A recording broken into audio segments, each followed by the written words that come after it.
తన ఎదపై రతనల్లా నిన్ను నిలిపే మొగుడొస్తాడు. నీ బగలే నగలంటూ గారాలే కురిపిస్తాడు.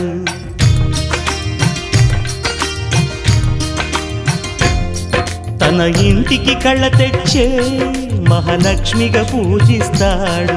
తన కంటికి వెలుగిచ్చే మణిదీపం నీవంటాడు. ఈ పుత్తడి బొమ్మ మెత్తని పాదం మోపిన ప్రతి చోట నిధి నిక్షేపాలు నిద్దురలేచి ఎదురొచ్చేనంట.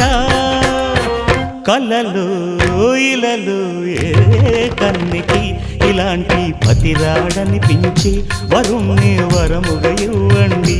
కనీ విని ఎరుగని వేడుకతో వివాహం జరిపించాలండి. దేవతలారా రండి, మీ దీవెనలందించండి.